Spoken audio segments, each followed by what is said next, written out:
Oh. Hello ma'am, good morning. Kayo po ba ay may Flying Tiger? Meron sir. Okay, tayo ay kukuha ng isa. Magkano ang bote? 35 sir. 35. San Jose, dili kayo bumili sa Sinsay na kayo dini sa Genesis Construction Supply Hardware. Ayun, dito lang yan matagpuan sa San Jose Public Market po. ayun. Tapat ng LCH po. Ayun. Thank you sir. Thank you.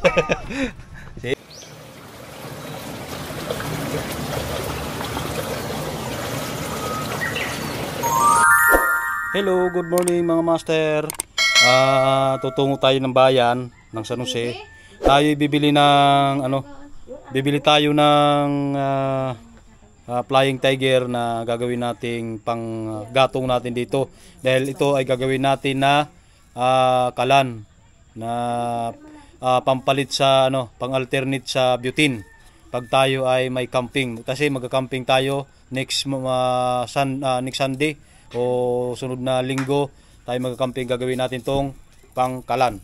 Okay, mamaya papakita ko sa inyo kung paano gawin na kalan ang ganitong incan ng yan. San Miguel baka naman. Ito ay gagawin natin na kalan. Okay. Pupunta tayo ng bayan ng San Jose. Bibili tayo ng Flying Tiger panggatong sa kalan natin. Good morning. So nandito na tayo ngayon sa sa Genesis Construction Supply. Tanong tayo kung meron silang Flying Tiger. May Flying Tiger kayo? Meron, denatured alcohol. Magkanong bote? Ang bote 35 lang. 35 sige. Meron diyan. Tayo kukuha. May cobra diyan. Ay, naka-live. Interviewin mo yan.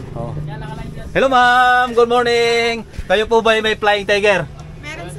Okay, tayo ay kukuha ng isa. Magkano ang bote? 35 sir. 35. Yan, magaling yan. Ang aking financier. Saan? Oy, 35. Pahinga ko 35. Aba. Naka-live si boss. Okay. San Jose, dili kayo bumili sa Sinsay na kayo dini sa Genesis Construction Supply Hardware. Ayun, dito lang yan matagpuan sa San Jose Public Market po. ayun. Tapat ng LCH po. Ayun. Thank you sir. Thank you. Sige. Awaki. Isda di ko bibili. Oh, sige. Ayun ang kanilang Genesis Construction Supply. Ayan. Tatat lang po ng LCH sa bakery. Ano? Doon ako sa suki ko bibili. Oh, sige. So, ngayon mga master, ito na yung ating materials na gagamitin sa ating paggagawa ng kalan or pang-alternate sa butane. Siyempre, pag may dala kayong butane sa camping at naubusan kayo ng huwag mong subukan. Masisira ang buhay mo. Huwag niyong kalimutan magdala ng ganito. Gagawa tayo ng pamalit sa butane. Ang gamit ay itong alcohol. Ito yun. Baka naman. Baliw ka yata Ayun. At ito ay nabili natin ng 35 ang isang bute, isang bilog na to. Ito naman ay wala nang laman na kung makita kayo ng ganito, 2 piraso, magagamit ito sa gagawin nating kalan. Sa coke, pwede rin. Basta importante ay aluminum. Aluminum to Ito.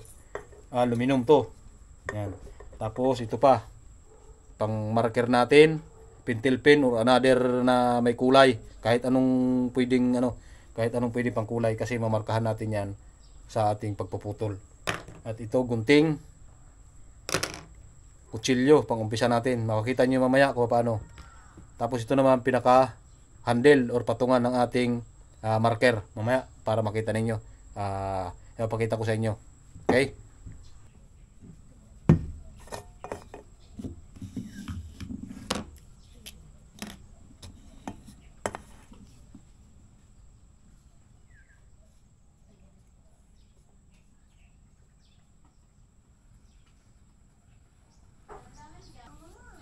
na mga master, meron ng marker.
Yun na mga master.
Bulak natin